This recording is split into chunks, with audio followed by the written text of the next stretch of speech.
We are talking Doctor Who. This is episode 2, The End of the World. I am Tony. Welcome to FanBox. Whether you're watching us through the website, through YouTube, the Facebook Live, or even if you are listening to this on podcast as you're driving to work, thank you for joining us, and thank you for geeking out as we talk through the newer Who. And so with me, as always, I've got David and Nico, and we're gonna go ahead and jump into this and overlook the fact that the intro card was wrong. I forget all of the stuff that I have been editing, which is great because I've got all of the covers for the next 7 episodes already done, regardless of whenever we do them. But guys, go ahead and let's go ahead and introduce ourselves as always. David, go ahead and start.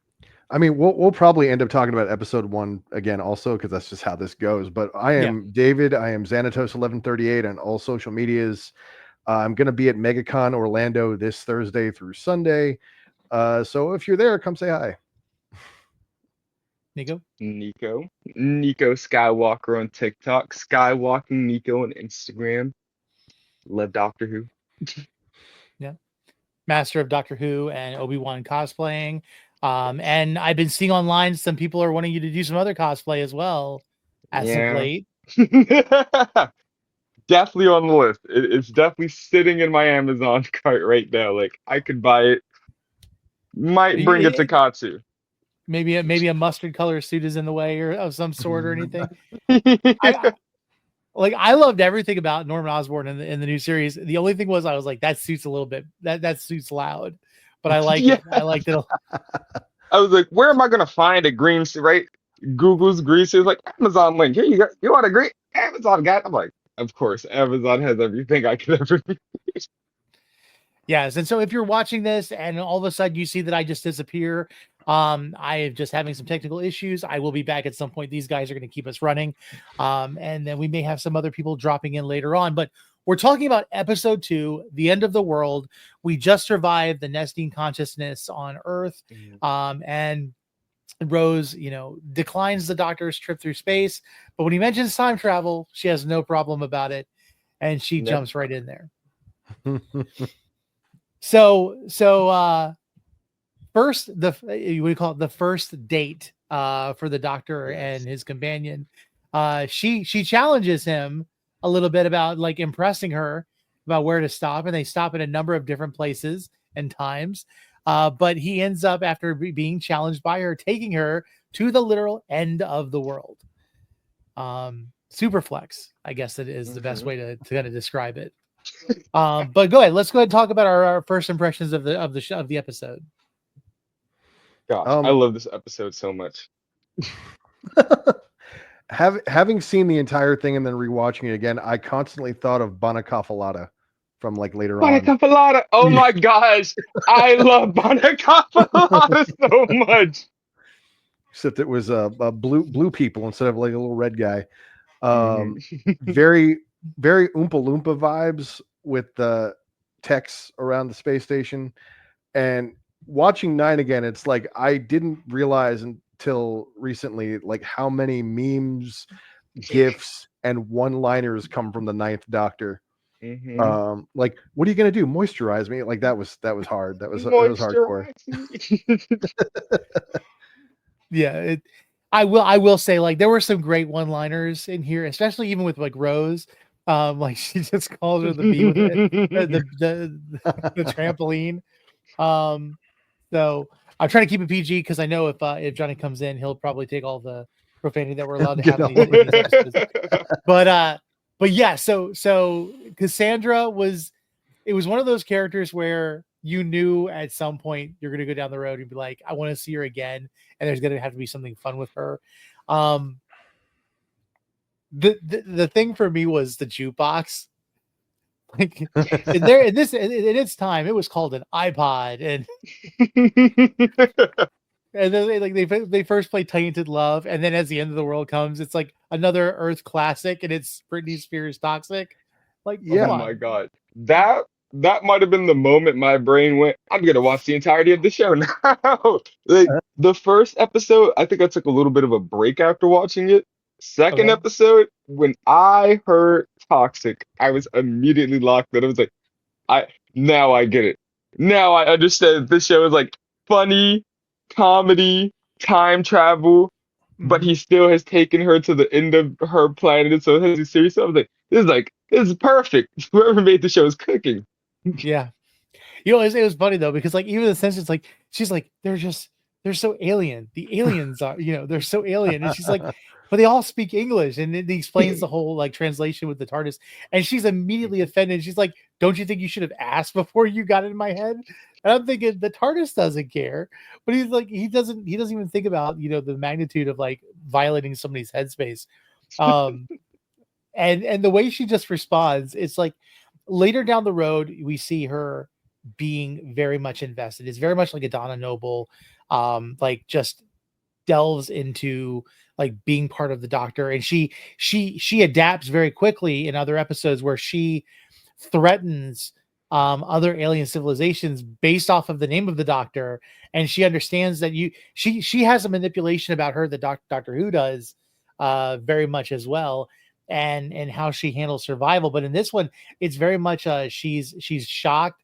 You can tell she's not in the sense cultured yet of like alien species and civilizations, and the offense she takes when the tree is trying to understand their relationship status. Like there just She's right here.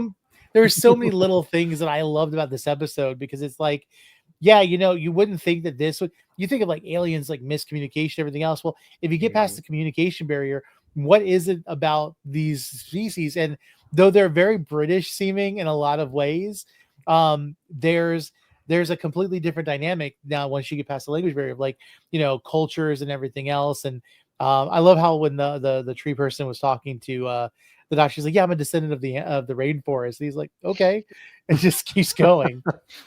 I give you air from my lungs. And the way she's like, "Ooh," like it was, And at that so, point, she's like, "Oh, are you my mommy?" something that you said about the Rose's demeanor, and like in the first episode when she's just basically like, all right, toss it in, blow up the Nestine consciousness, and he wanted to give it a chance. Whereas in the second episode, the Doctor just watches Cassandra explode, and Mm-hmm. Rose is like, help her, and he's like, everything has an end, blows up like pizza, like I Yeah, love and then the Nine next so scene, you much. see him walking away, and you look, and there's no splatter anywhere around them. Like it's just like, oh, she just like it's gone. Gotta love the CGI like gore that they try to It emphasize adds there. to the campy. Yeah. Let me ask you, what do you think her next surgery was going to be? Ooh, like what is it? This Well, she it said was a she was blood. gonna Septuagint bleach. nine. She's gonna bleach her blood. That's what she Oh, uses. because you can see her blood. You can see her blood through the skin. Okay, Mm-hmm. that I makes sense. noticed something watching this episode that I'd never noticed before. When Cassandra is talking to Rose, she goes, "Yes, this is years ago, back when I was a little boy." And I paused. I said, "And then I never realized she said that before." It's like, are you gonna like glaze over that? Like because I remember sitting there and she just Rose looked at her and was just like shocked for a second, but didn't even like touch on it. And I'm like, wait, I want this story, because I remember like Right? later on, like spoilers, we're not gonna go into it too deep, but like you will see Cassandra again down the road, and it's like they never touch on that. So yeah. Yeah, it feels like in that moment when Rose was talking to her, that was like the least shocking thing, because she's just Right? looking It's at a, like, a well, flab now of you're just skin. skin, so. Mhm. Yep. Now the individuals that were giving away the orbs that ended up being these little robots. What do they call them? It was like something of the meme. Yeah. Council of the Meme, something like And that. he said it was like what did he say? The Uh, repeated me? The the repeated meme. repeated meme. That's it. There we go. And he goes, and just like every meme, they're a distraction. And I'm like, there's so many little new. Yes, this So episode is so much fun. Oh yeah, and then of course, if you are new to Doctor Who and you don't know this, this is coming from one new guy. Just I'm gonna do you a favor, like the rest of it. Just pay attention to the face of Bo. Not gonna say anything more about it. But you come to, even though he doesn't really talk much, you will come to love the face of Bo. I promise you that. But yeah, definitely interesting. Definitely interesting.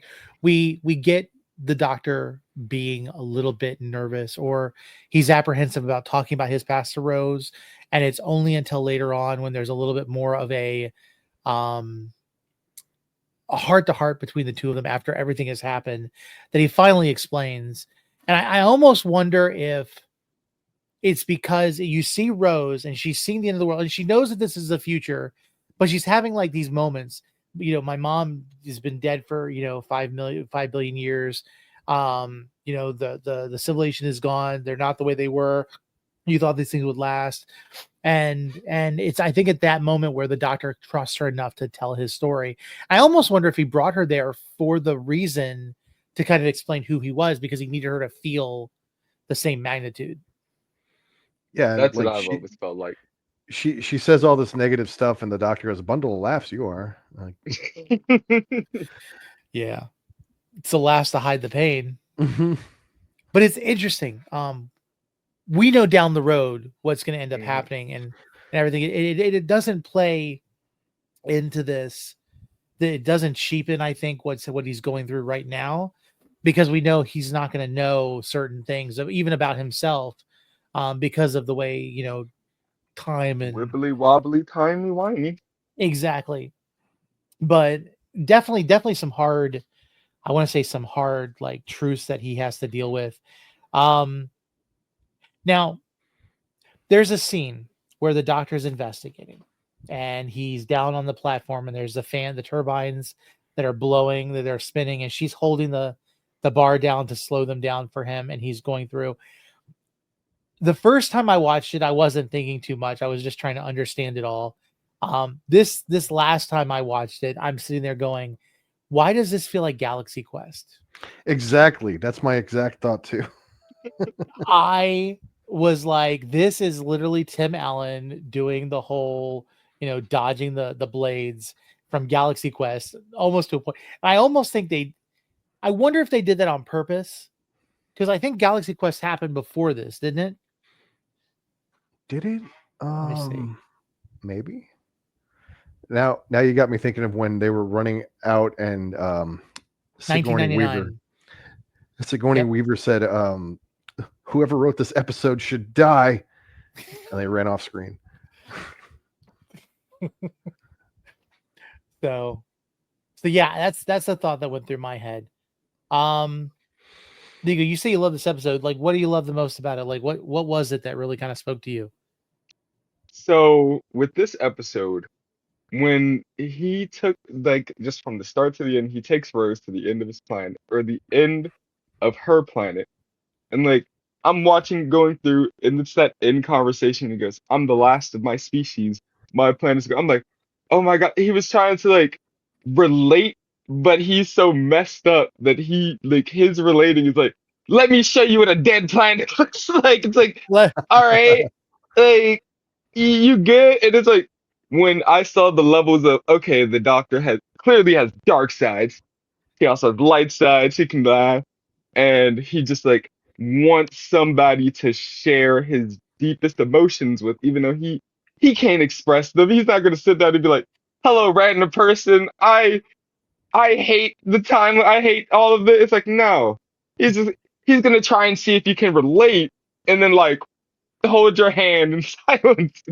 This episode kind of like is everything the doctor is right now. It's like a great episode for me. I said that's it. I get this man more when I finish that episode. It introduces a lot of concepts too, like what happened to his planet, what Hmm. psychic paper is, Yeah, some stuff with a sonic screwdriver. Like all of the aspects of the doctor were kind of introduced to the audience in this episode. like last episode, we get, here's this mysterious man. It feels like this episode they go, now let us show you how cool he is. Well, I will say, going into it, like being new and seeing the first episode, I was like, okay, I'm cautiously optimistic about this. And then going into the second episode, I'm going, okay, this is weird and freaky. And I will say, this episode is not my favorite of the Ninth Doctor. I think when we get to Are You My Mummy, like I really enjoyed like that part of it. Also kind of like discovering Captain Jack and things like that, and seeing there being like a because we get with the Ninth Doctor, we do get not just Rose, we do get Captain Jack at some point, and there is another individual who I hate the guts out of completely, who joins, and we'll get to that episode at some point this season. But I like how the Doctor was explained, because it made me feel more a part of it and not less of an outsider, because I'm like, okay, that makes sense. Okay, this makes sense. Like, and I think that there's like, being a Marvel fan, I think one of the great parts about like the Guardians of the Galaxy is we understand all of the other alien languages, because through the characters we know that they have implants that can universally translate languages.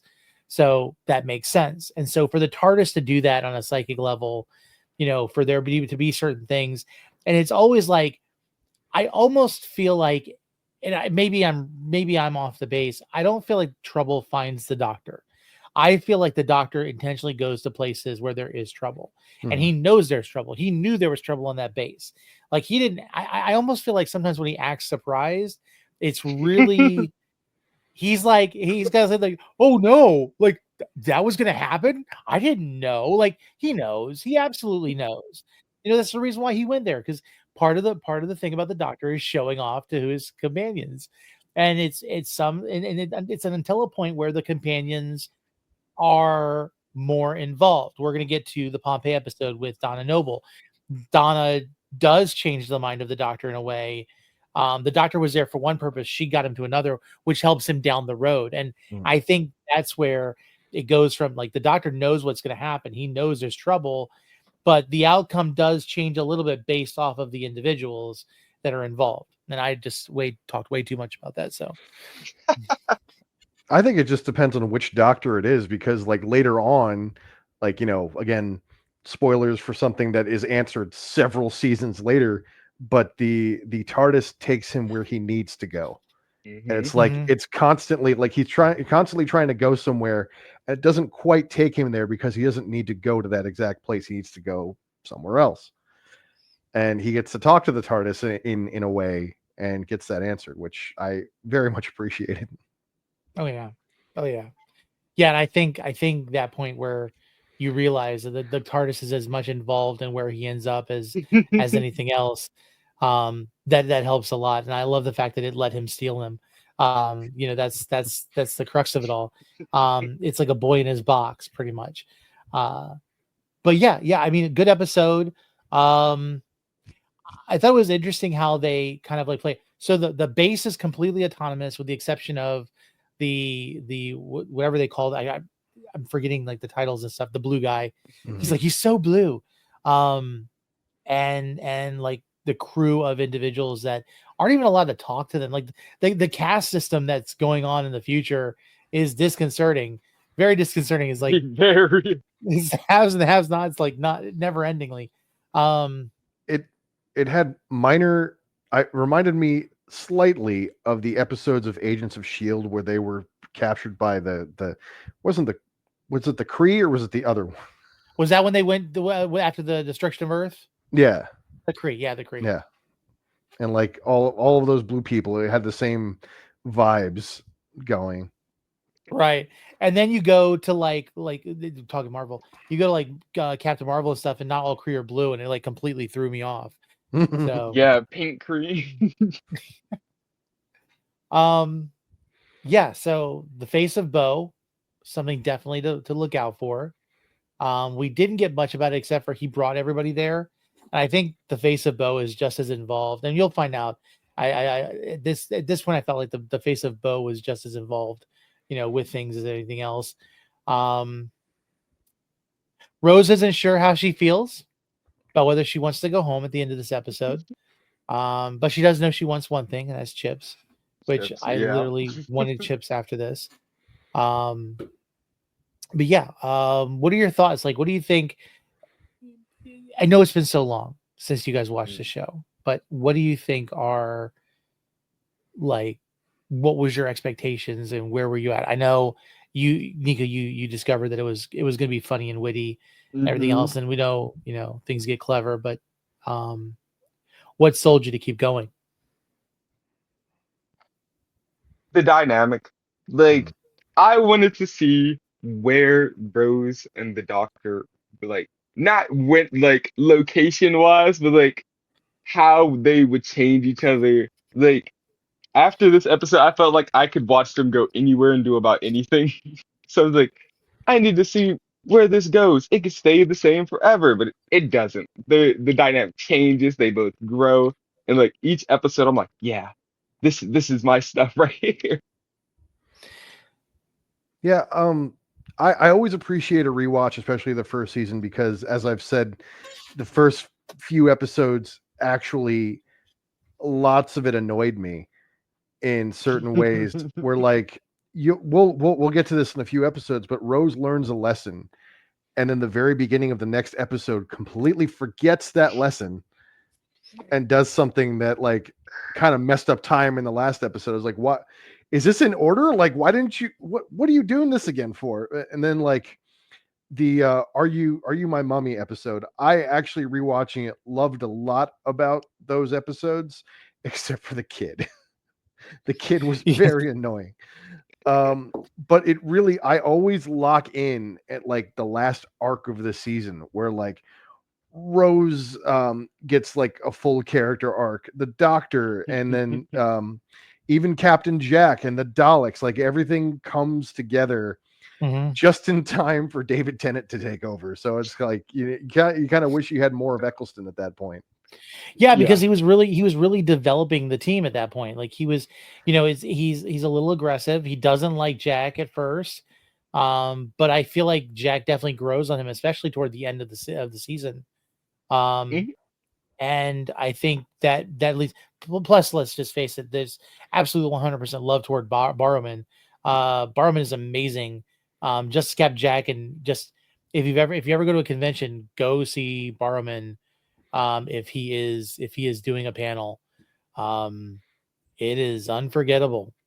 But it's just kind of how his character is, and he's very ambiguous and in a lot of things. Like he's just like a Don Juan and everything else. And you'll get to that point, which is why what you find out about him is so funny um, at the end. But regardless of that, we get a cast of characters, some that will return. We'll see later on. Um, Rose is definitely trying to find her place. It was kind of funny though. She gets knocked out by the Council of the Meme and um or the Order of the Meme or whatever it was. And she's trapped and the sun shield is going down. And immediately when the doctor finds out she's the one trapped in there, it's like it would be you. Right. There's no faith in her right now, which is I think is hilarious. Like he brought her on this trip and it's like, of course you're going to get into trouble. So John Barrowman, there are reasons I think why he's probably never coming back to Doctor Who, and I don't want to get into the details, because it is really, really He's weird. definitely not allowed. He is not Yeah, allowed to return he the might even show. be blacklisted right now He because is. he did some stuff to castmates that just was not cool and Really? was very frat Hmm. boy, and like nobody with any common sense would actually do what he did. Yeah, and it wasn't just the set of Doctor Who. It was like actively all the sets that he was a part of. Oh, I didn't know Ter- this. He wasn't even like yeah. allowed back to Torchwood. Well, Like let me go ahead and be quiet about Dr. John Barrowman because I'm Yeah, not knowing John these things. Barrowman has he's it he did some crazy things, apologized for it after Doctor Who when he was I think this was around like 2008 when he did that apology. And Mhm. then the same kind of stories came out on the set of The Arrow.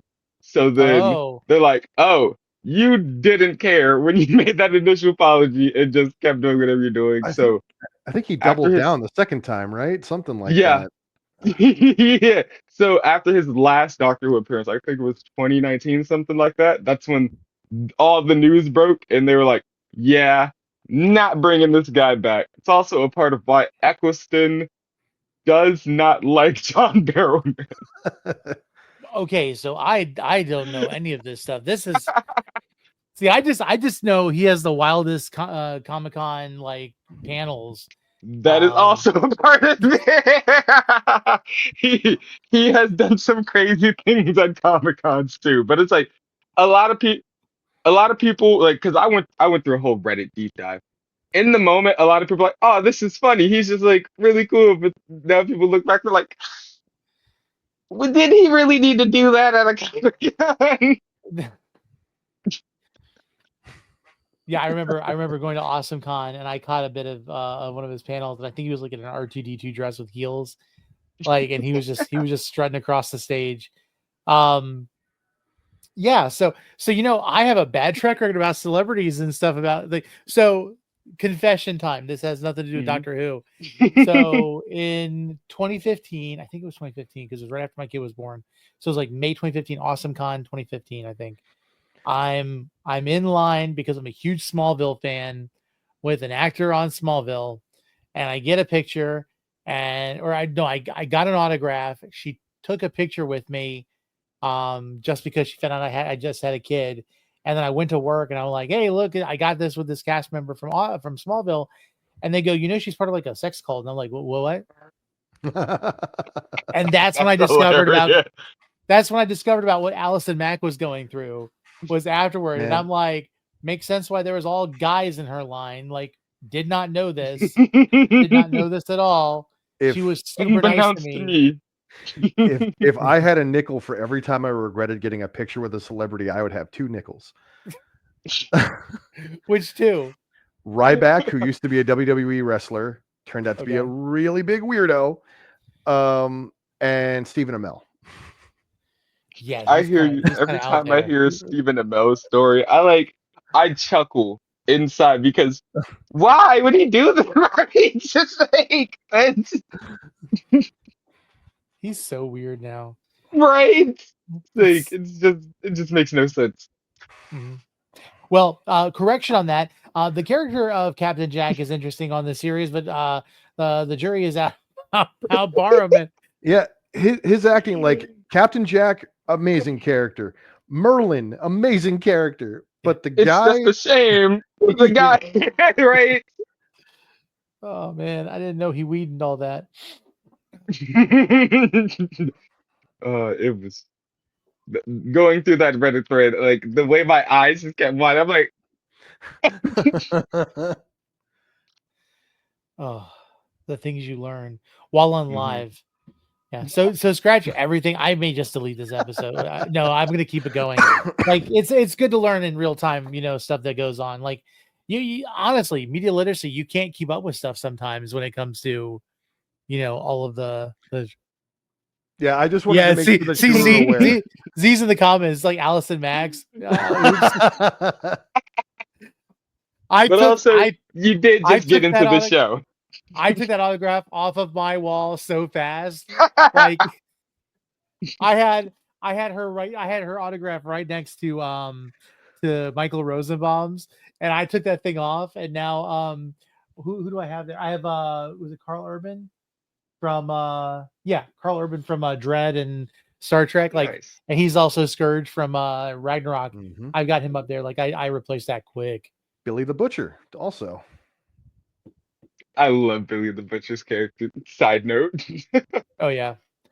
Yeah, it's just so funny to see how young he looked when I first met him and now how old they look. And then I realized that's how old I look. So yeah, I have only got one Doctor Who person on there now. I need more. All I have is Matt and Judy. I'll be fine if that's all That's I ever enough. get. Right? That's absolutely enough. I'm going to get a few more this weekend.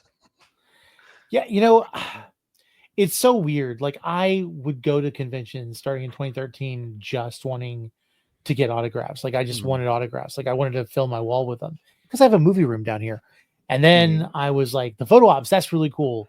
Now it's like I'm just happy to be at the conventions anymore. Like sometimes like it's fun. Like Johnny, got me in to do the Karen Gillan thing, which I'm very thankful for. And then what was it? Awesome Con 2022, we won a free photo op with Haley Atwell, which you talk about that online, people are gonna be like, oh, you can't believe you did it with her, but I mean, it's not an Allison Mack case. It's just that she's a mean girl, I guess, on set. So I just like the chance to interact with them and to maybe tell them like, hey, I really liked you in this thing. Just that quick conversation. Like, I don't even care about the autograph or like the photos are cool too, but like just getting to talk to them.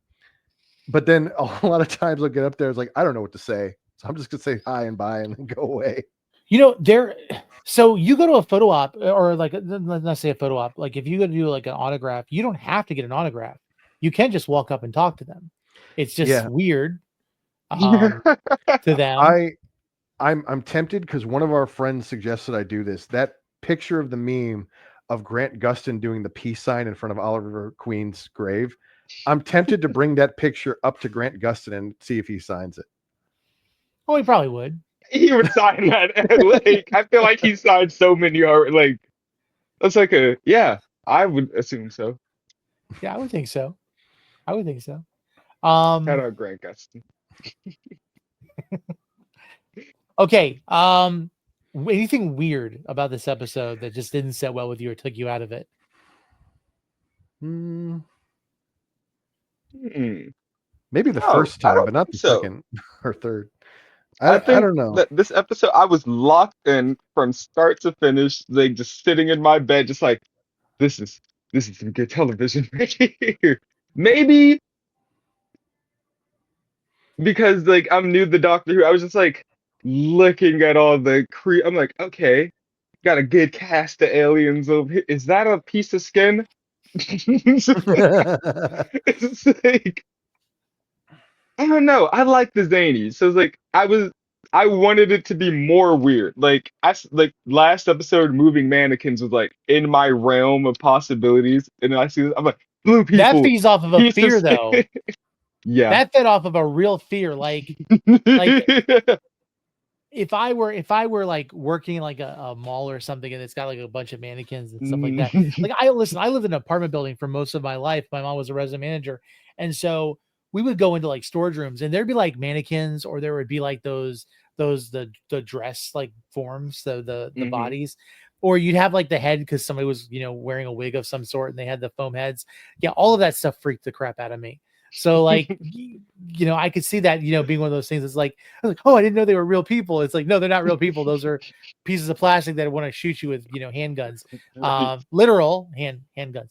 But then you get into this one where it's like this, like all of the intergalactic elite that are just there to watch a planet burn, which is exactly what you would expect the rich entitled to do, even in this day and time. Right. It's like I like this episode so much. I have like zero complaints about it. Well, got one. Though this is my first they could have been a great companion, but they died. And that's just something I keep seeing. I'm like, I would have loved if they got into TARDIS. Too bad they died. Yeah. Have you ever noticed like that he never uses the TARDIS as a shield for anybody? Like, if the TARDIS could survive, like, why didn't he just say, everybody get in the TARDIS? And it's like, I don't know why. Like, the more you watch, it's like, he could probably get everybody out there. It's like, but he's not. Yeah, it's like the space station is about to be destroyed. It's gonna like get the full force of the sun. Everybody get in the TARDIS. We'll survive in there, and then I'll take y'all home. Like, that doesn't change anything. He's gonna say, oh, but some of them had to die at that point, I guess. Or else. Kind of bending that rule the more it goes along, I think, because he learns that from Donna, kinda, and then he learns how to bend it elsewhere, and then you get all the way to Shooty, and Shooty is practically begging them all to get into his TARDIS and fly them away. Yep. I can save. Yeah, because I mean, even the we're talking about like even the newest season, like there are times where the villains, he will offer them asylum. Like, you don't have to destroy these people in order to get what you want. Let me let me take you away from this. Let me help you out. It's almost like there's this opportunity to not be bad, and he gives them that chance. I mean, even the nesting consciousness in the previous episode, he wanted to give them an option. He wanted to give them an opportunity because he didn't want to wipe out another civilization. And I guess if you're new to Doctor Who, you're going to find out the doctors had to make some really tough decisions, and some of the things that he will do is out of the sake of preserving another civilization because he's seen the death of others. And it's definitely his love is toward Earth and toward humans, but he has this self-imposed order about himself where he wants to protect other civilizations from being extinct, or at least not to deal with what he had to deal with, being the last of his kind. Yeah, you do see effects of the Doctor, like in Matt Smith when I guess something gets taken away, then you see all the planets wink out because that's what the Doctor saved, and then he wasn't there to save them. Like you see that a lot throughout the series. I am. Yeah. With the nesting consciousness, I think about that like moment a lot when I go through Doctor Who, like on rewatches and getting to like deep into a rewatch of Doctor Who, going as far as like 11 or 12. It's like when the Doctor has to go there and be like, "Well, I've given you your choice. Now I have to stop you because you won't stop." Like later incarnations. All right, now let me figure out what I have to do. Let me engineer this real quick. Nine's just walking in with the body. He's like, you you're not gonna stop?" Because like he has exactly what he needed to kill them in his pocket. I'm just like, yeah, this guy's ready. He's on time. There's a mental shift there with this specific incarnation. It's like, I have exactly what I need to kill you sitting in my pocket. Will you stop? No, I'm gonna use it. In a sense, in the episode, it's like they're like, oh, look what you have. It's like, no, I wasn't gonna use it unless you made me. But like, nah, I just have that. Like, all right, It's like it was yeah. insurance. Yeah. Like, But at the yeah. same time, like we saw with the nesting consciousness he had in his pocket, they pull it out and they immediately think that was his whole purpose of going. It's like, No, that was just in you just case. can't. No, Like, that was just the last resort. Like exactly. Which is funny when you get later on when you start seeing Project Torchwood being used to defend Earth, and he's so angry about it. And it's right. like, didn't you kind of do that though? Wasn't that the thing? Like It's like a lot of these people quite literally, they're just using your blueprint. Like, this is yeah. what the Doctor does and he's successful. Let's do it. And you're like, you guys can't be doing this, having alien technology and it's like, but you have it. You better than us. And he'll just go, yeah, I am. But see, that's what I think is cool, because like later on when you get to the 11th Doctor, and that realization that the name Doctor is not what we think of the word doctor, but it's a warrior, and it's like, okay, the choices you make are redefining the word. In a sense, he's changed history, that people think of the word doctor and I immediately it's love a thing. that so much. Yeah. Because with the doc, it's like in Doctor Who, the reason that Doctor is like healer, whatever, is because of him. So like on the other side of the universe, it's like, yeah, Doctor's warrior over there, my G. It's like, what? It's like, why are you surprised? You've been going on a rampage. It's like They call you the Doctor of War. There's no war going on right now. Or it's like we did this to protect the universe from the Doctor. And so he's like, what did I do? And it's like, you can bring an army through space and time at a word's notice, and it's like, and you don't think you're a threat. And it's like, oh, maybe I am. Like, you know what? Yeah, I get it. I mean, this man is gonna stand in the midst of the Council of the Daleks, and he's gonna stand in front of like the god Dalek, and they're gonna be terrified of him to the point where they're not gonna shoot him. And mind you, he did a force field a couple times. I don't think he did it every time, because he knew that if he did it once, like they automatically were afraid of him. And it's like he's the only, like, they'll go in and exterminate an entire army that's shooting at him, but he walks in the room and they're all like looking at each other like, the doctor. I love with the Daleks how he'll just make something up, like, and the Daleks will be like, "We gotta, hey, step back, everybody." He's holding up a cookie. It's like, "This is a detonator." They're like, "Do a quick scan." I, I don't think it's like, "Hey, don't scan anything. You scan something, I'm gonna blow it up." It's like, dang, he could. So And then you let's see that, believe.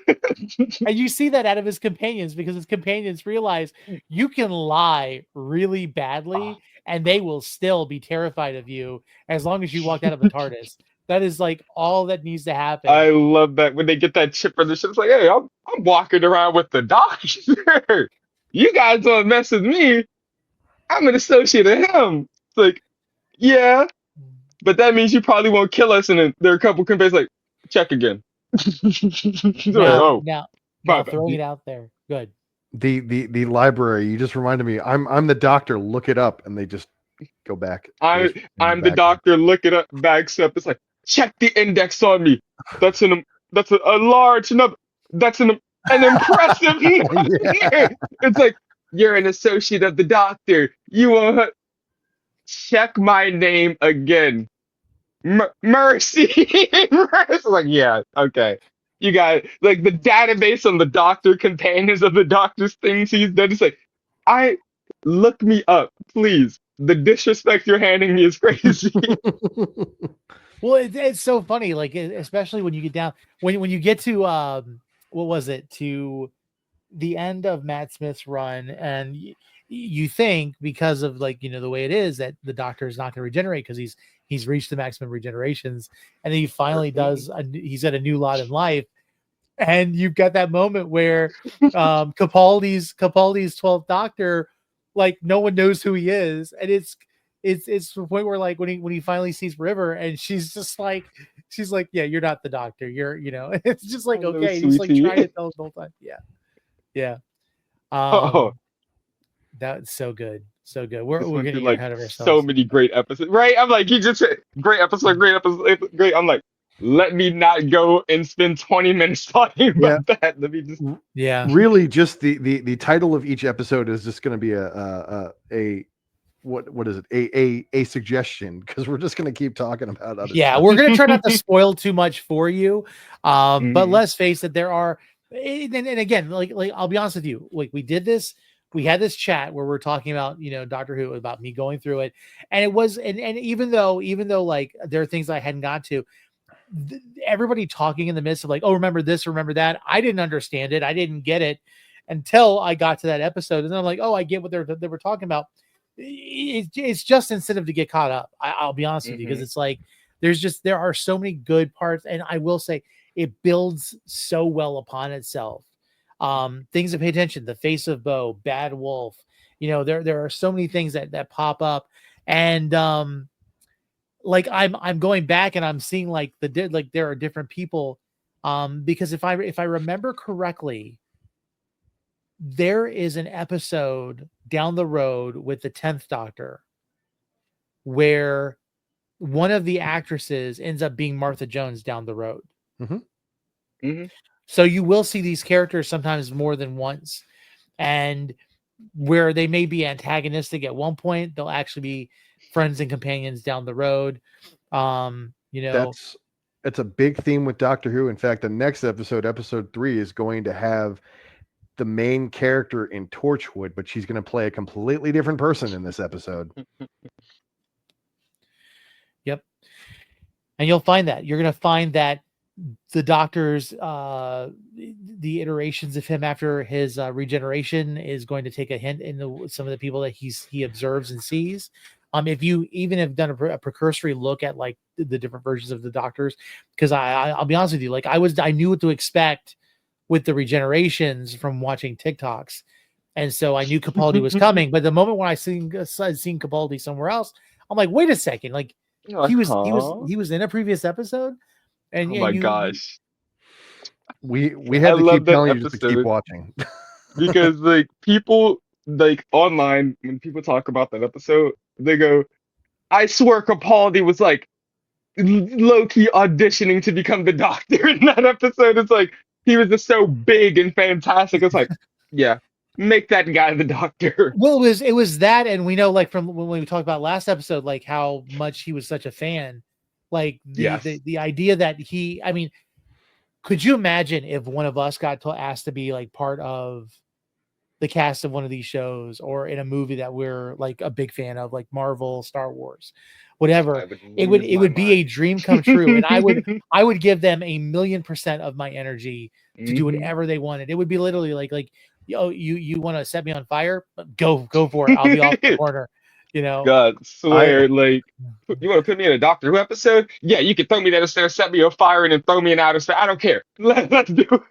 I could be cast as Nardal's brother, and I'd still do it. Again, you'll understand that down the road if you're watching this not knowing Doctor Who. But like, oh man, now I can't get that picture out of my head. Thank you for that. Right? Oh my God. Was not expecting it. That's Perfect, now a though. cosplay that you need to do, David. I'm just saying. Yeah, I Dude, can see it with the hat on. I'm And still just working on shave the Kingpin. I mean, I got so many ideas for other stuff. Dave, I swear if I somehow do Norman Osborn before you do Kingpin, we're gonna fight. I gotta like by New York Comic Con at the very least, like we both gotta show up as Norman Osborn and Kingpin.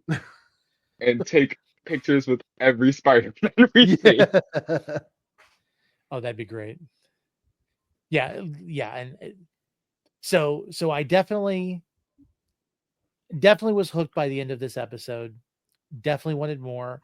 I love the fact that so after this, we then have the Unquiet Dead, which is going to be much more of a, adding science to the occult in a sense. You're going to get like the whole, seances and psychic, type stuff.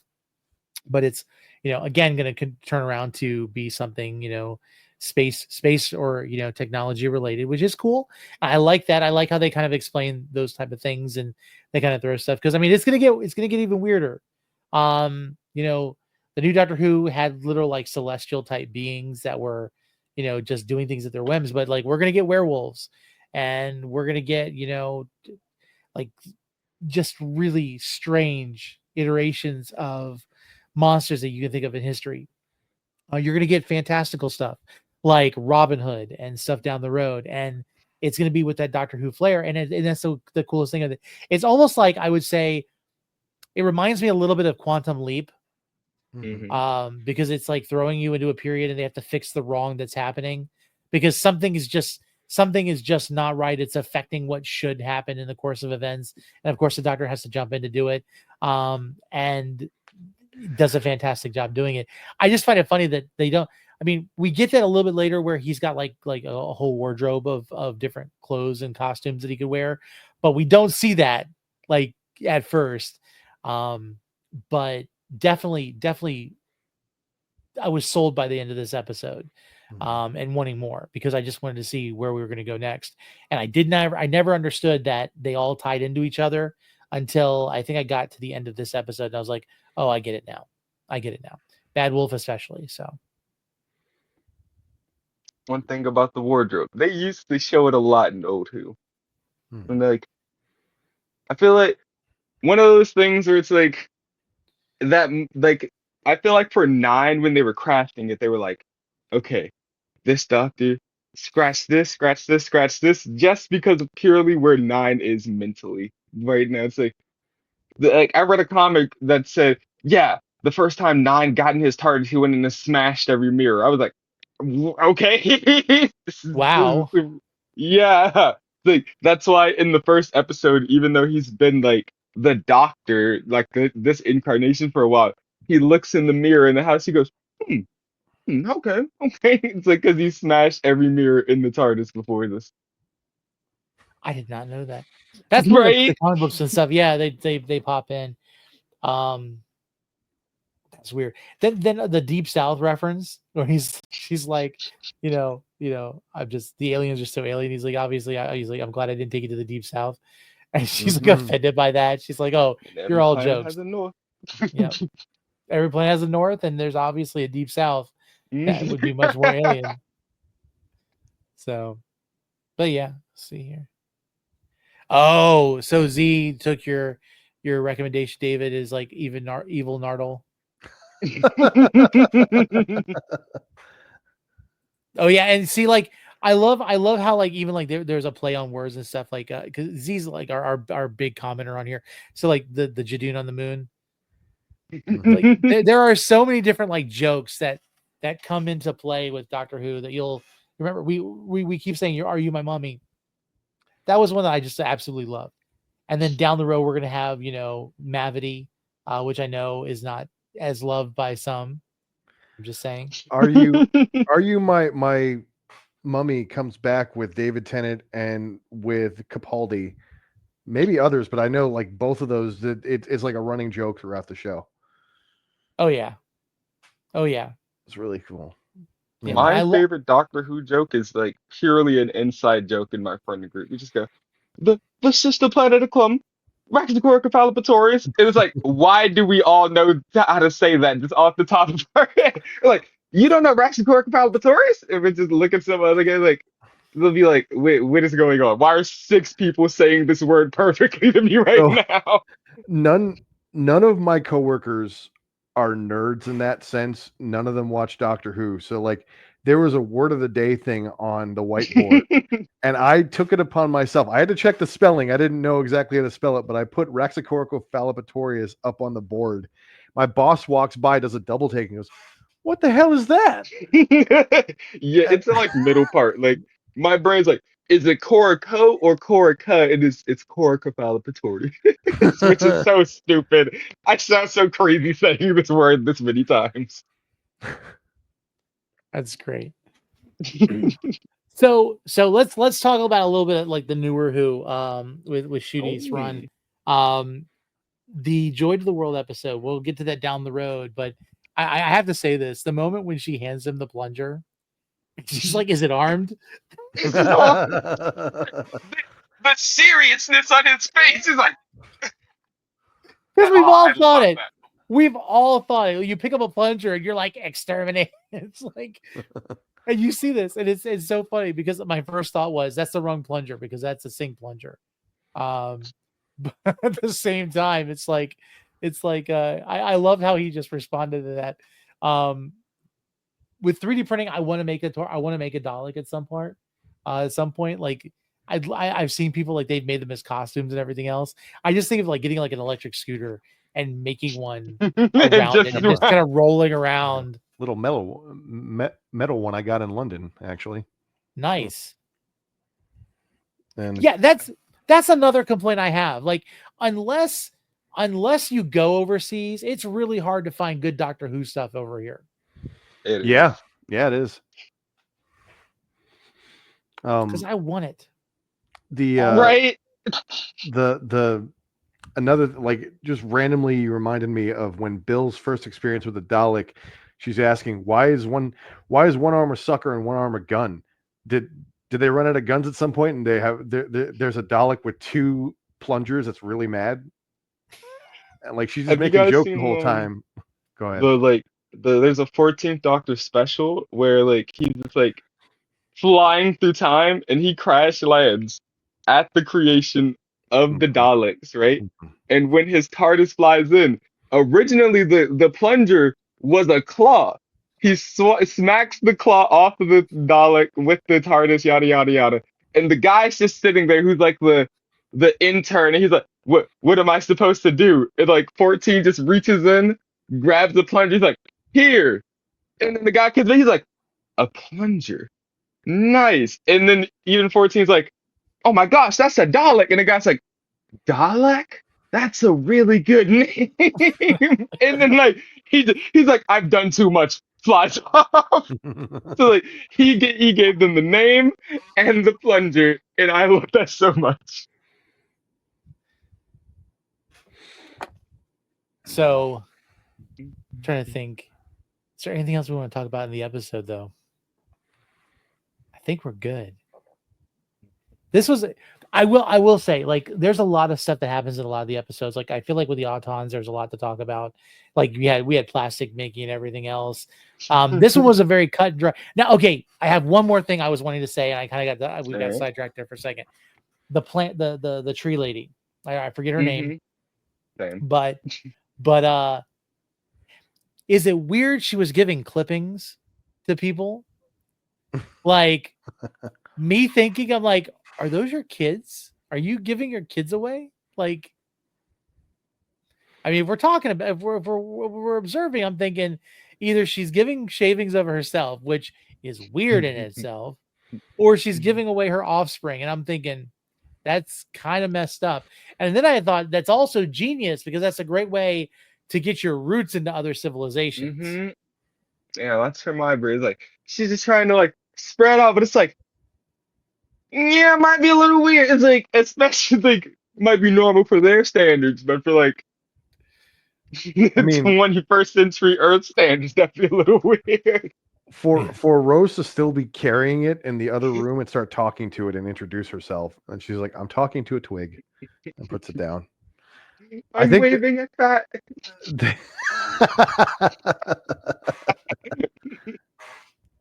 Rocco's Modern Life reference, good stuff. Yeah, so that always weirded me out. I wasn't sure how I felt about it. And Never there's thought weird about it till just now. but mind you, like those frustrations of like, what does this mean? Go out the window when you start thinking about the fact that the doctor walks around with his hand in a jar, basically for a while. There are things that happen that you're just like, I'm just gonna suspend disbelief because that's literally what it's a ride. It's a fun ride, and I think that's the purpose. It makes you think it's all logical and clever, but at the same time, it's just like you either extremely critique everything that happens in the show, or you sit there and you're just like, I'm going to accept it. I'm just going to believe that this is happening. This is the world that we're living in, and we're just going to move on. And I love that because it means that you can pretty much do anything and they can make up anything that they want. They're not trying to be, completely accurate to science in any sense. Especially when like a sonic screwdriver can't affect wood, but it can affect metal, just plain metal. It's like, okay, we'll accept it. We'll accept it. And then I always wanted to know, like, did he ever get his sonic screwdriver out of the console? Because he had it sitting in there, keeping it active so that the shade would stay on for Rose. And then later on she gets out. It's like you never see him pick it up, but he has it later on when he needs it. It's like little things like that where you're like, do I want to nitpick or do I just want to walk away and say I liked it? Yeah, so. I think maybe watching Star Wars helped me like like Doctor Who as a whole because it's very similar in that respect. Yeah, probably same. Hey, Johnny, welcome. Hello. Sorry. Thank you for joining us, and we're going to go and end it now. Thank you for everybody. I see how it is. That was your chair, right? Yes, absolutely. Okay. No, it actually was. Might have been mine too. Mine's squeaking. I'm just rocking back and forth. Yep, that was it. Yep. Maybe it wasn't me. Who knows? Never know. So you haven't had a chance to talk because you just kind of joined us, and we appreciate that. Doing things out of order is always good. So tell us, what did you like about this episode? Episode 2 of Doctor Who. Okay. He's trying to remember what it is. The end of the world? Yes. Okay. I think I'm so glad you did the homework. No. I remember this. It's just you have to remind me which episode because I can recall all of it in my memory just because of how memorable it is. But the thing that's always sticks out the most in my mind, so to me that's like the most important aspect of it, is the doctor making that joke of I gift you the oxygen from my lungs. I'm like, you clever boy. Yeah, we were talking about it earlier, and I was just like, I love how she was just like, ooh, like she was like so excited about it. Like she was like also like really into it too, I think. I'm gonna go out on a limb here and I'm gonna say she liked him. Go out on a limb. Definitely. Yes. Their budding relationship. Almost definitely she was into him. 100%. Well, and it's the thing, like I think he feeds into that for anybody. Like he like, okay, so going back to the first episode, the whole Jackie where she's like, there's a stranger in my room, I'm in my nightgown, anything can happen. He's like, no, like he leads people on at first until he just cuts them down. It's almost so funny when he just shuts people down though in that sense, Yeah. Yeah. But what is it? We also get like our first introduction to the face of Bo this Mhm. episode, which I'm like, oh, that's just a giant ass head. And then God knows which episode. So I was like, oh, also known as the face of Bo himself. And then I'm like, hang on, that name sounds familiar. And I remember having to Google it, like face of Bo. I'm like, oh, it's the giant head dude. That's funny though, because two. when the reference was made, I was like, I get that reference. My I jaw understand hit it. the ground when I said, okay, you guys are long conning me in the show too? I didn't know we were doing long cons. I still want to know how he becomes the face of Bo. Like, there's always the hypothesis that like he gets his head cut off, like the one fat dude in 11's era. Yeah. You know, that was one of them. Yeah, And but then, then how does his head get so big? I mean, exactly. like, the dude already In a had a big tank. head. We're gonna say it, but like a literal one later on. And then like he loses all his hair, which, you know, knowing Captain Jack, he probably would not like that. We're trying to get My bad. we were all right. In my defense, I did not know we're not doing spoilers. We are and we aren't. It's, you know. We are, but we're trying to like be like vague enough about it. So thank you for putting the pieces together for us. Oops. No, it's okay. Yeah, I mean that was the thing. Like, and it's funny though because the face of Bo is more animated in this first episode than he is in the rest of the episodes. Like we get him sickly and everything else. But like I remember back when I was watching and I'm like looking, Cassandra like immediately, you know, the face of Bo paid for this, gathering and blah blah blah. You know, ask him, and he's like, he's at fault, and he's like, he's like shaking his head and like no, I didn't. And just and did you notice that at the end of the episode when everybody is like you've got like some that are disintegrated, you have the one podium of the really blue big-headed dude is just like it's like just a pile of ashes and they're all mourning him. But then you look at the face of Bo, it looks like his bowl, the bowl he was in was boiling at one point because it's like cloudy and it's like got steam coming up from it. I was like, that's actually pretty funny. I like that. No, that was really good. What else was there this episode too? There was, of course, I still love this to this day. It's the fact that we get Britney Spears this episode as like a piece of like historical Earth culture. Yeah, I had forgotten about that piece, and it really does tell you like they use current music quite a lot in Doctor Who. Just not so much lately as much as they're making their own, which, you know, we're also okay with. Oh no, because I mean you had some of the what was it, the Abbey Road episode. You know, did they do any modern music? The way they had Beatles on that. Right. But like Britney Spears Toxic was like what, 2003, I think. This episode came out in 2005. So like 2 years isn't too big of a difference. Like in most Doctor Who these days, we haven't like we don't get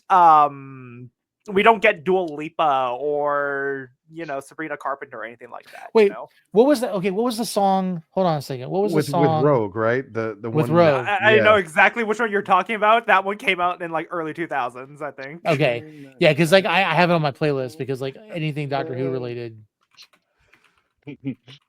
All I remember is just the Doctor going classic. I love. Hold on, almost there. I think I have it on can't get you out of my yeah, head. there we go. Let's see, when was it?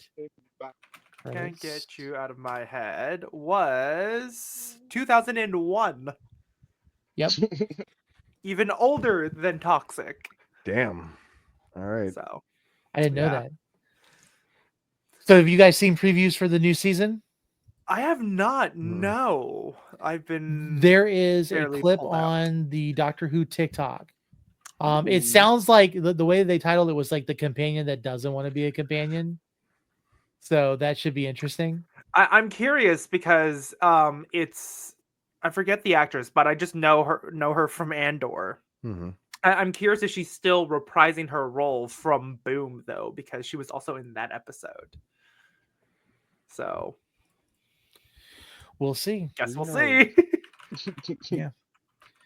Just as long as we don't get like a mini interaction with her like we did with Joy to the World, because like Joy was gone too quickly. Like I kind of liked her like questioning him. Like that was a good interaction between the two of them, and then she's just. I love Joy. I did not love Joy. I did not like Joy too much, honestly. Wow. I didn't really like the episode, honestly. It feels like it was it pulled on very real world events, of course, because when you get to the end of the episode, we know what happens. See, look, I learned. I'm not spoiling anything. But like by the end of the episode, we find out what happened. I'm just like that. Like, yes, it's pulling on recent events, but at the same time, I'm like, is it too soon to the point where it's like it feels like you're trying to do it too early to get people's emotions going. And I feel like it wasn't as earned of an emotional moment in that episode. But we're not here to talk about Joy to the World. Yeah.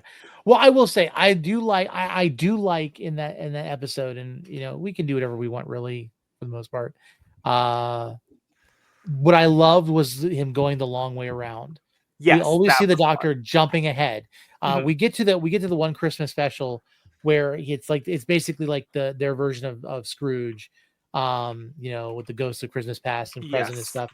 And the 12th Doctor or the 11th Doctor is always just he did all of it in one sitting. Like he just skips to the next year. And so for him, no time has passed.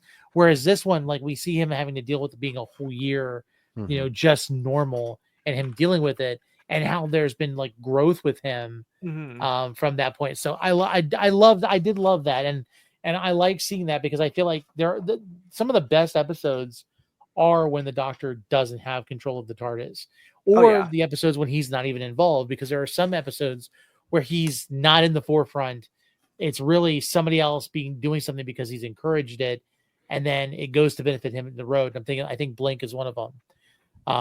Blank's a really good one. Yeah. I think it's still the highest rated IMDb Doctor Who episode. Yeah. Followed closely behind Heaven Sent. I will take every opportunity to bring up that episode if I can. Heaven Sent funny. Is so good. That episode, so Blink barely has the Doctor in it. Heaven Sent only has the Doctor in it. Exactly. The dichotomy of it all. I feel like that truly does encompass Doctor Who, though, as a whole, because like in the same season, you can have the most emotional, serious episode ever, and then like the immediate episode is just him frolicking around doing the drunken giraffe or something like that. Right? Oh yeah, or him bringing a tank into a sword fight, while playing the electric guitar. And then he makes the axe joke with the guitar. Being my favorite thing ever. And the fact that nobody gets the joke, and he's just like so frustrated. Come on, you'll get that in the next 100 years or something. It's also why I love the other Christmas special where he runs into River, where he gets to pretend like he's seen the TARDIS for the first time. And he's like, I've always wanted to do this. Like, finally, it's my turn. Yes, let it out. And then he ends it with, I've always wanted to do that right. I've always wanted to see it done right. It's just, it's pure Doctor. I love that. And the way he just has this, he acts like he has like an existential crisis about it. No, in that one episode, like it encompasses everything I was just talking about with Doctor Who, right? Like we get those wonderful, silly moments, and then we also get like those heart-wrenching, beautiful, just rip your heart out moments of just the Doctor not wanting to tell River what comes next, and then her asking how long is his night on Beryllium. She's like 34 years or something like that. And then they just burst into tears, and it's everything. And just the Doctor's the singular "Hello, sweetie" from Capaldi. That same Husbands of River song episode, when he does the over dramatic, oh my God, the TARDIS is bigger. But then like you said, when she finally realizes he's the Doctor, he says "Hello, sweetie," and it's just like so many emotions. And the love that comes off of him when he's doing, like when he realizes, he just looks, because she's saying all these things like the Doctor doesn't care about me, doesn't care about anybody else and everything else, and he's just staring at her like, I am proving you Doctor wrong. Is like loving a star. You have to look at it, but it'll never be. He's sitting, he's like he's like, who, me? Then he makes fun of her for it. She goes, "Oh, shut up." Yeah, exactly. And then she gets the badass line of like, "I'm a time traveling architect. I uncover you." I dug you up. Exactly. Yeah. One of the most tragic things that I think happens through Doctor Who is the relationship of River and the Doctor being out of order. And the more he knows of her, the less she knows of him, and vice versa. And that definitely that definitely like affected me, like realizing like I was so excited because I heard so many positive things about his relationship with River Song, and realizing how it was almost a cursed love in a sense, because they never get to have it the way they should. um she plays it off really well, knowing the truth. And I think I always love the fact where it's like spoilers, sweetie, I'm not going to tell you, I'm not going to tell you what happens, because it has to happen the way it is, because she's nostalgic for those moments. Yeah. And she doesn't want anything to change that, and I love that about them. And then him I- getting to pull the spoilers line on her as well. Just so good. Gosh, River has some of my favorite scenes, and like just like the subtle things that just break my heart. Like when she kisses 11, and she goes, "You act like we've never done that before," and he's like, "We haven't," and she's like, "We Then she meet in realizes, reverse." yeah. It's like, Yeah. man, I'm like, my heart breaks. I barely know you yet, but my heart is breaking for you. But on top of that, while at it though, I also love the moment Amy realizes she is the Doctor's mother-in-law. Yeah, That will never not get old. especially when she was so like aggressively like pursuing him at Yeah. first. Like I like Amy, but Amy did some really questionable stuff to the Doctor at the beginning. It's like, ma'am, you need consent. You need Yes. consent. And also poor Rory. I need you. I need to sort you out. That's what I've been saying. It's like, no, get in the time machine. What are you talking? I also love her joke though when they meet the TARDIS in like the woman's body, and she's like, "Did you close your eyes and wish really hard?" Like, that's like, only the stuff the you can TARDIS get away with your is a best woman. friend. And it's In a I woman's always body. I did love the point when the Doctor's like talking to her, and she's like, "What's your name?" And she's like, "It's sexy." He's like, "Only between you and me." Like, it's just I only call you that when no one else is around. So Like, well, nobody else is around. All right, sexy, let's go. Lord. I am looking into this right now though. So the director of was it and The End of the World also directed episodes of Daredevil, really, just to make it extra nerdy. I'm gonna find out which ones though. Let's see. What's this guy's name again? So his name is Euros Lin, and he directed episode 12 of season 1, The Ones We Leave Behind. And there's And one so- more, The Dark End of the Tunnel in season 2. So the second to last episode of season 1 and 2. okay. We'll see if he gets brought back by Disney for Born Again though. Did you guys also see the new announcements for the writers for the new Doctor Who episodes? I did not. Yes. Oh wait, no, I did. Yes. Let's. I was Let me very pull up happy with what I saw. I'm like, yes, people of color. Many POCs, many young people too. Yep. Let's see here. We got a Peter Hoare. It's spelled not how I'm pronounced. It's Hoar. If I'm pronouncing your name wrong, Peter, please correct us. And also get in And contact. if you'd like so to that be we on the can talk. podcast, yeah. Exactly. McTie. Oh, sorry, no, that's the director, Peter Hoare. Yeah. So Juno Peter, Dawson. Big fan, Peter. And again, if you are one of these writers and we're mispronouncing your names, we are not doing it on purpose. We do apologize. You can always reach out to us. We'll get you on the show to correct it on live, Exactly. so we'll so Juno Dawson, Inua Yamas, Peter McTie, and then Sharma Angel Walfall are the names of the new Doctor Who writers. So I know we have at least one black woman as part of the writing group. Yes. I did see that much. Mhm. That was the main thing for me. So yeah, I'm just trying to see. So some of the works that this group has done. So Peter McTeague or Tig, whatever, was executive. He did some executive work for dramas, including The Pact on BBC, The Rising on Sky, A Discovery of Witches on HBO, and Wentworth on Fox. And then Sharma Angel Wallfall came from Manchester. Was been in a number of writing rooms, including Radman's Supercell on Netflix, Sally Wainwright's The Ballad of the Renegade Nell on Disney Plus, A Town Called Malice on Sky, Noughts and Crosses on BBC. She was also a writing consultant on Paul Abbott's Wolf, which is on Sky, and wrote an episode of Sharon Hogan's Dreamland for Sky. I need to catch up with Sky. I don't know anything about Sky. I'm going to tell you right now, I have not seen a single one of those shows that you listed. But I am nonetheless excited. Yeah, so I mean, they've got a long list of things that they've been on, and it sounds like it's successful. Especially this is where us Americans, you're right, and Johnny, basically, yeah, exactly. I'm not gonna force you to have to associate with us. I was gonna say I am not the 51st state yet. Nor will I ever be. Yeah, someone needs to correct this timeline. We're just gonna say it. Well, I'm just gonna say it. We're in the wrong timeline. That's all. Where's the doctor who needs to fix this? Exactly. Yeah, the episodes haven't come out yet. This just reminded me when the master took over. It's like, this world needs a doctor. It's like, yeah, we do. Yeah, it does. It does. So if you are from the United Kingdom, or if you are from Britain, please let us know.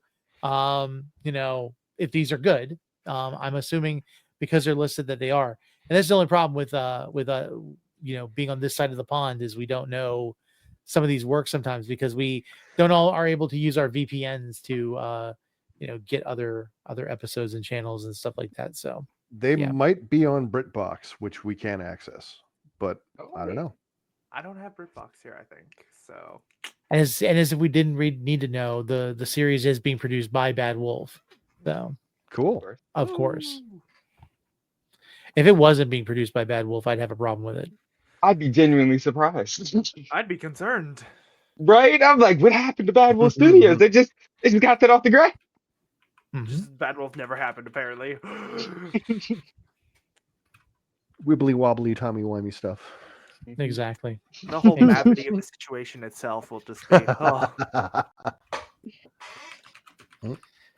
Well, with that said, we've been talking for over an hour. And it's been all over the place for you guys. Yeah, thanks for joining us right at the end. I just saw like at 3:02 you're like on my way. Like, thank you for that at the hour mark. Okay, wait. So just to make sure, when David said 2 p.m. EST, is that not 12 for me? Is that 11? It's 11 for you. Yes. Oh, because remember, you said you could do anything before. I almost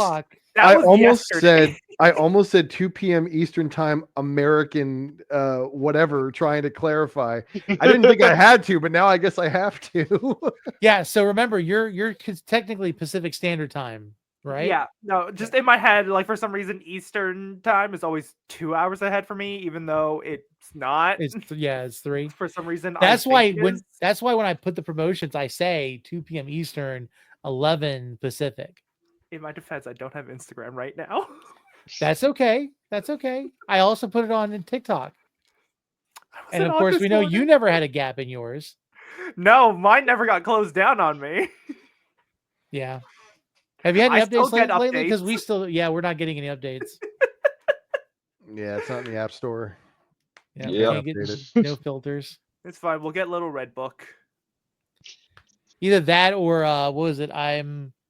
I'm in the Discord for Neptune. So they're beta testing. I guess they started beta testing this weekend. Okay. So we'll see. We'll see how it goes. We'll see if we can migrate or anything. But yeah, no, I will be better about this next week, I swear. I will set an alarm.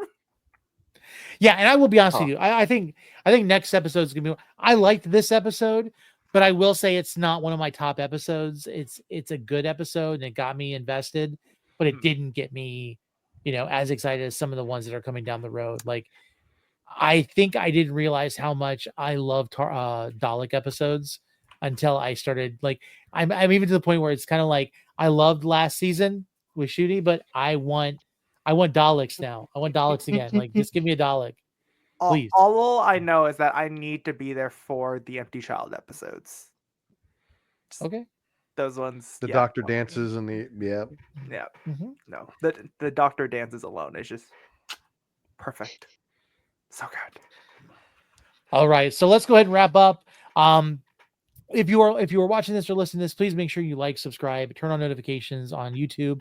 Also, go to anywhere you get podcasts. We are live on podcasts, so you can find us on iTunes and everywhere else.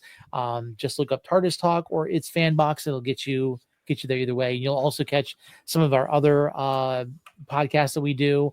We had a whole slew for the Ballad of the Witches Road or Agatha All Along, as well as we have one for our fandom show. And then also be sure to check out It's FanBox's website, itsfanbox.com. In fact, if I was even paying attention to the fact that I had things going for like banners and stuff, I had this one. So just, itsfanbox.com is live. This live is actually streaming right now on the website. And then it will become its own article once it is done. So you can always go back and watch the video through there if you'd like. And then articles will be coming down the road because we're going to be, and again, I'm not focusing on reviews and like news.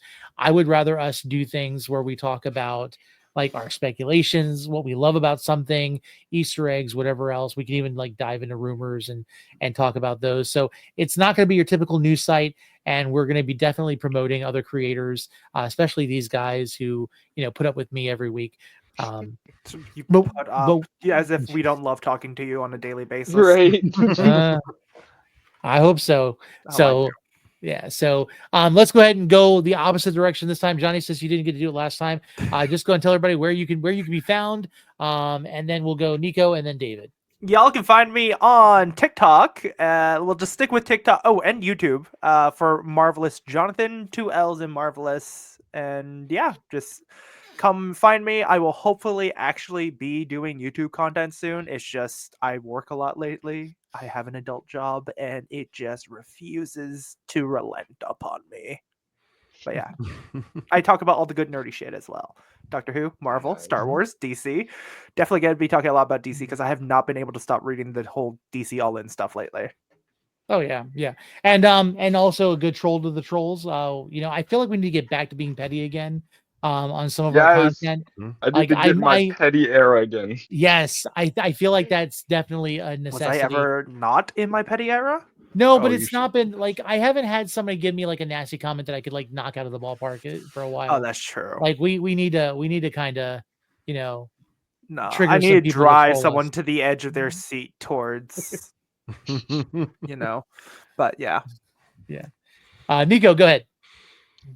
All right, Nico Skywalker on TikTok, Skywalker Nico on Instagram. If you care about my con travels, I post my pictures there, and I talk nerdy on TikTok. Hell yeah! Yep. He does excellent lightsaber spinning videos. I am Xanatos1138 on all socials, mostly TikTok. I'm trying to do other stuff like Twitch and other things, but like I'm not really quite sure the direction I'm going right now. Especially with everything going on. I also have an adult job that takes up a lot of my time. And I just, it's really hard to get motivated, but it is fun to do these kinds of things. And I will be at MegaCon this coming weekend, Thursday through Sunday. So please come find me there. Awesome. That actually reminds me, I'll be at Vancouver Fan Expo this year as well, taking pictures with Jenna Coleman. Nice. I'll be at Katsucon. I'll be debuting some new cosplays. So, same. I have a panel request for AwesomeCon. We'll find out in the next couple of weeks if that gets approved. They've approved us the last couple years, so I'm thinking we'll be definitely talking about the MCU again. And hopefully next year, like we'll get to a point where we can like do like a Doctor Who panel. That would be. I think not even I'm approved for my panels yet, and I'm so annoyed by that. Yeah, they're taking a minute right now. I don't know if it's just the way things are playing out or whatnot, but supposedly by the second week of February, I should know about what's going on in April for AwesomeCon. But regardless of that, I'm Mr. Marvelite. You can find me on TikTok, Instagram, and YouTube. I don't really do much on YouTube unless it's on here on its FanBox. So please be sure to follow us there. And then if you want to see more of me, which I don't know why you would, you can check me out at around 4:00. I will be on the Real Study today, the Real REEL study, talking about Alien and Alien Romulus with the team there. So that was the request. I said, have you watched it yet? And they go, no. I go, well, I'd love to do it. And so they're like, yeah, let's do it for February. I'm like, okay. I'm gonna need to tune in for that. I'm like, how about the end of February? And they go, no, let's do it sooner. And I'm like, okay, not realizing that this was the weekend where Friday I did 2 shows back to back. We did fandoms, and then we turned right around and did Netheads with Will. And then today I'm doing this, and I'm gonna go run to the restroom because I have to go to the restroom. And then I'm gonna get right on with the Real Study after that. So for that. Hopefully next time we get Will in on these episodes too. Yeah, I was just thinking that. Yeah, he was I think he was like dealing with a long delayed sleepover for his kid, and so that wasn't gonna be working. I think he was making pancakes. He might be watching, but he hasn't watched the last episode yet, so I was heckling him a little bit. He's being a good dad. Yeah. I wouldn't know how that is right now. No, I'm just kidding. You're an excellent father. Like, about, sir. So are you trying to get us to yell at you and give you some praise? Is that what's happening here? No, I shouldn't do that. So last night we were up late because he's been into So I'm a Spider, So What? And what's really funny is we've already seen the first season, and we just went back and did a rewatch, and all of the stuff that we argued with about in the show. Like, he's now realizing that I'm right, but he's telling me in a way that makes it sound like I didn't know what was going on, and he's educating me. So he's like, "Dad, this is in the past," and I'm like, "Just shut up, buddy. You're telling me something I already know. Like, don't." So, yeah. With that said, we're gonna go ahead and get off. Thank you so much, especially Z, for being in the chat and just commenting with us.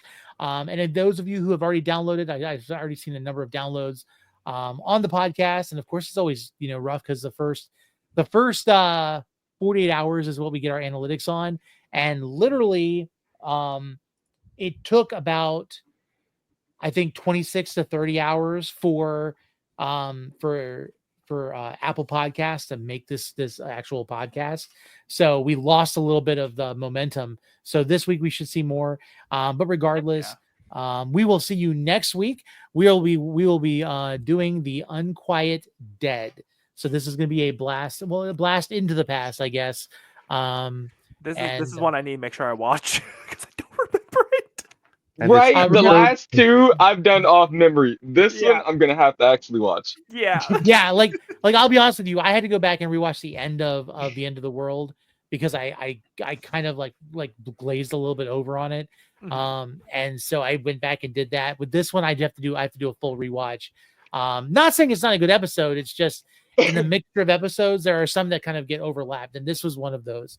So yeah. Fair. So if you want to watch with us or talk with us next week, be sure to watch this episode before the show. That way you can communicate with us in the chat. And who knows, maybe down the road we'll have some guests on from some of our listeners or viewers. But with that said, everybody go ahead and say goodbye. Bye. Later. And we'll see you next week.